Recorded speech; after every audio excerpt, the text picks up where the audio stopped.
morning, students. So, in last lecture, we studied this necessity of irrigation, advantages of irrigation, disadvantages of irrigation, and the other topics.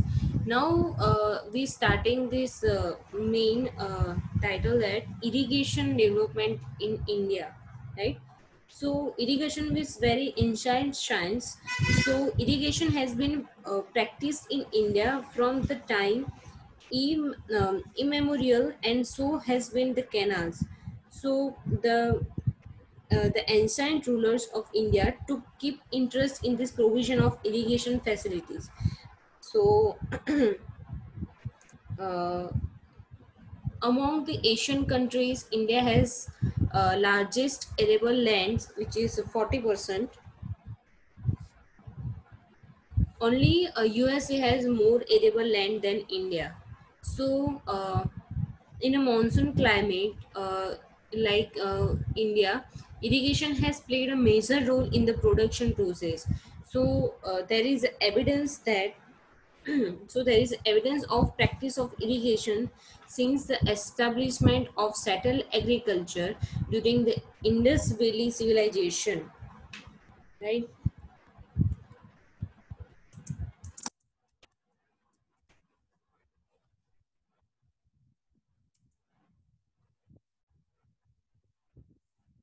Sorry.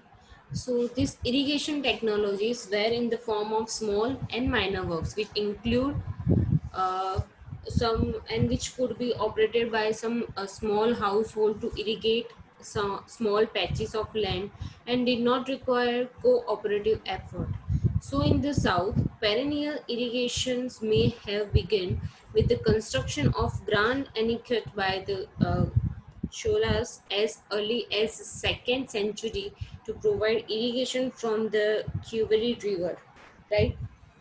So, with the help of canal, 37% irrigation available, or tanks and other minor sources, 12% of irrigation, and with the tube wells and other wells, 51% of irrigation. So, 100% irrigation available with the various sources in India like canal, tanks, and other minor sources, tube wells, and other wells, right? So at the beginning of 19th century, there was a large number of water tanks in a peninsular India, and several canals in a northern India were built. So the Upper Ganga Canal, Upper Bharadwaj Canal, and the Krishna and Godavari Delta system were conducted between 1836 to 1866. So during the last 50 years, gross irrigated area, which is known as GIA of India, has increased more than threefold from 22 to 76 million hectares. So this chart shows this food grain process increased year by year. So in this horizontal line it shows the year, which first one is 60 to 61 year, 70 to 71, 80 to 81, 90 to 91, right? So in India there is a year by year the irrigation food grain production will be increased as the increase in the year, and the last projected 2015 the food grain production is in million tons as you shown in this figure, right? So groundwater irrigation in India developed during the period of green revolution and contributed much in increasing the gross irrigated area of the country. So in the last 5 decades, groundwater irrigation has increased from 5 million hectares to 35 million hectares. In the very next, uh, irrigation systems may be classified in a different ways as indicated below. So classification based on the availability of water. So based on this availability of water, the irrigation system can be classified into the uh, following two parts, which is flow irrigation and lift irrigation.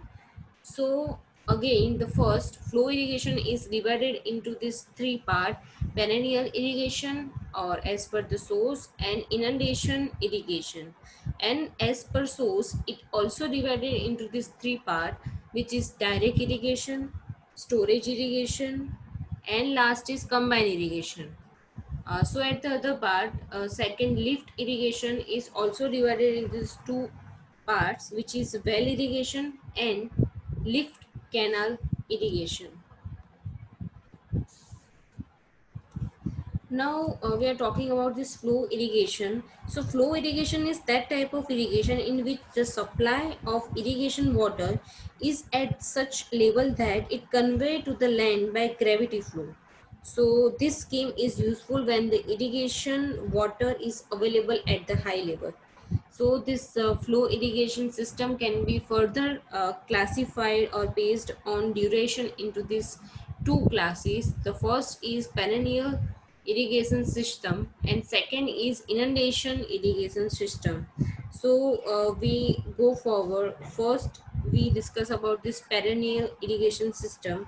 So in this system, water is supplied as per crop requirement at regular intervals through this crop period. So in that system, for such system, some storage headworks such as dams, storage weirs, barrages are required to store excess water during floods and release it to the crops as and when it is required. So this system is called perennial irrigation system. Now the very next is inundation irrigation system. So in this system, large quantity of water flowing in a river during a flood is allowed to flood or inundated the land to be cultivated. So thereby causing through a saturation of the land. The excess water is then drained off and the land is used for cultivation. So this system is also known as flood irrigation, right? So depending upon the source from this which water is drawn, flow irrigation can be further classified into these two types. The first is direct irrigation system. So in a direct irrigation system, as you shown in figure, the water is obtained directly from the river without creating any storage of water. For such a system, a weir or a barrage is constructed across a river. As you shown this figure, main canals are constructed, right? So weirs or barrage is constructed across a river to raise the level of water in the river so that water can flow into these canals. So this system is also called as diversion schemes. So this figure shows that, right? So from these main canals, water distributed from this minor canal and also from minor canal and distributary canal. So because of this minor canal and distributary canal, we can distribute the water into this into this irrigated land, right? Now next is storage irrigation system. This system is also known as tank irrigation or reservoir irrigation. So in this system, a solid barrier such as dam or storage weir is constructed across the river and water is stored in this reservoir. This system is used when the river is non-perennial and does not have adequate flow throughout the year. The canal take off from the reservoir. Storage irrigation schemes are of comparatively large size as compared to direct irrigation schemes, and it involves much more expenditure. So tank irrigation system is a small storage irrigation scheme in which small dam is constructed across the small stream to create a small pond, and from this pond we can distribute the water in wherever it's necessary. Next is combined irrigation system. So in this system is also used for non-perennial rivers. So in this case, storage reservoir is created by constructing dam across the river. However, in this case, canals do not take off from the reservoir. So water is released from this reservoir into the river. So released from this reservoir into the river downstream of the dam. So a diversion weir is constructed on the river at the suitable place on the downstream of the dam to divert the water into this canal, right? As shown in this figure, it's water diverted water into this canal, right? So the weir in this case is known as a pickup weir because it picks up water released by the upstream dam and then divert into this canal, right? So this system is generally used when suitable site from dam does not exist near the commanded area of the canal. So dam is usually constructed in the mountain area away from the commanded area, right? uh, Going further, lift irrigation. So what is this meaning of lift irrigation? So lift irrigation is practiced when the water supply is at low level to run by a gravity on the land. So in this system, water is lifted by pump and other mechanical means uh, and supplies to the agricultural fields. So irrigation from wells is an example of lift irrigation in which subsoil water is lifted up to the surface and then conveyed to the agricultural fields. So lift irrigation schemes are costlier than the direct irrigation system and are used only when adequate quantity of water is not available at a high level. So, classification based on culturable commanded area, which is known as CCA. Irrigation systems divided into these three parts: major projects, minor project, and last is minor projects. So, we talk about the major projects. So, the irrigation projects having culturable commanded area of more than 10,000 hectare, which is also called 100 kilometer square, are classified as a major project, right? So uh, for example, uh, major irrigation system or projects in India are like Bhakra Nangal project, Indira Gandhi canal project, Bees project, Chambal project, Hirakund project, Damodar Valley project, Tungabhadra project, Kosi project, Farakka project, Nagarjuna Sagar project, Mahi project, Kadana project, Sardar Sarovar project. So these all projects called major projects, which which is more than 10,000 hectare, right? So in the very next medium project, we talk about the medium project. So irrigation project having CCA between this 2000 hectare to 10,000 hectare are classified as a medium projects. Now in the last minor project, the irrigation projects having CCA less than 2000 hectares are classified as a minor project. So these minor irrigation schemes include the construction of open wells, tube wells, smart canals, and tanks. So, because of large number of small irrigation schemes in India, it serves a substantial part of the total irrigation in the country.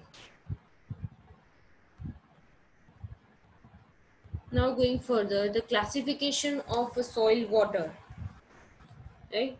So the water added to a soil mass during irrigation is held in a pores of a soil mass, which is termed as a soil water, and it is classified as the following. First is gravitational water, second is capillary water, and the third one is hygroscopic water. So we talk about this first gravitational water. So it is also called free water because because a portion of the total water in the soil which is free to move under gravity.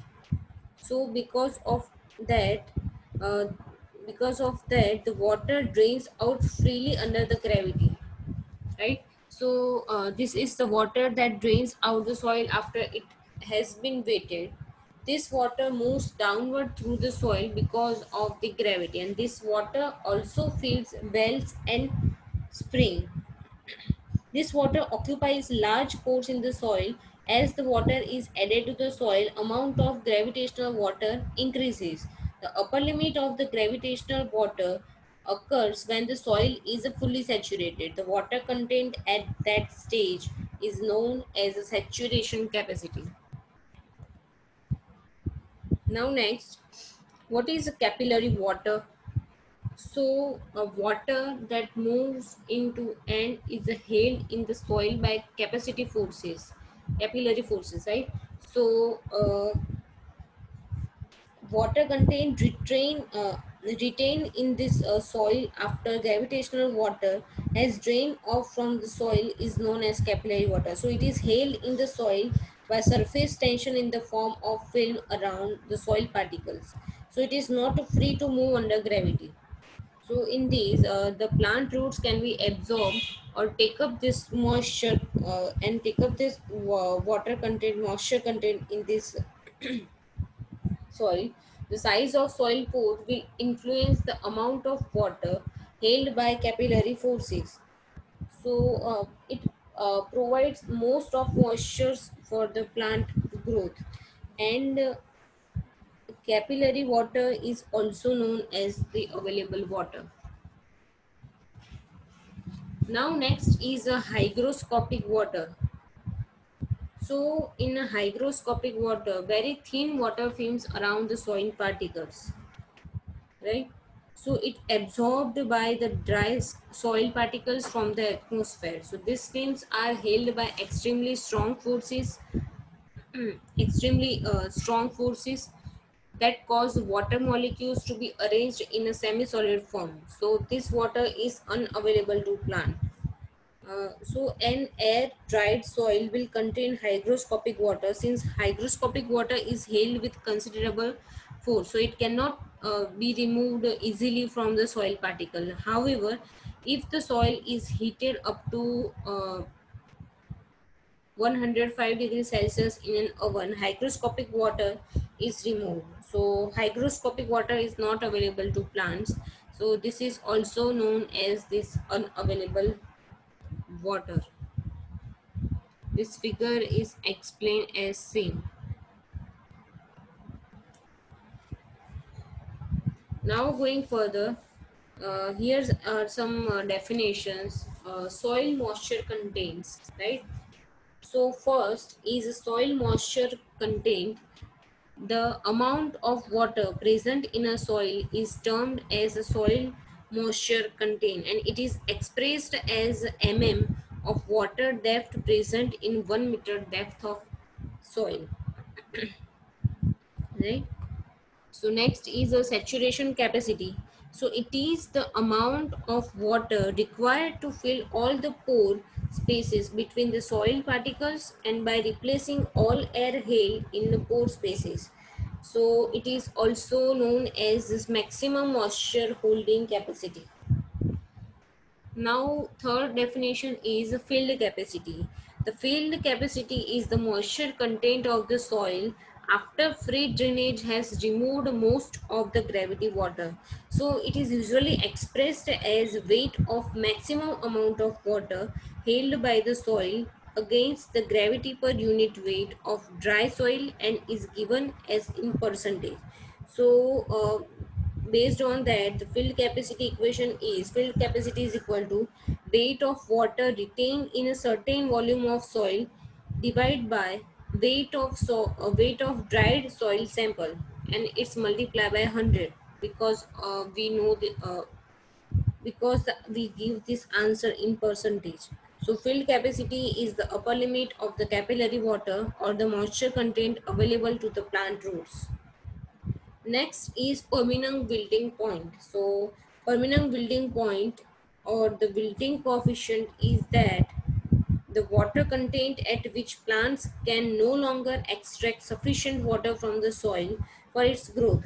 So permanent wilting point is at the lower end of available moisture range, right? So if the plant does not get sufficient water to meet its needs, it will wilt permanently. So permanent wilting point is usually expressed as the weight of the moisture held by the soil per unit weight of the dry soil when the plants are permanently wilted.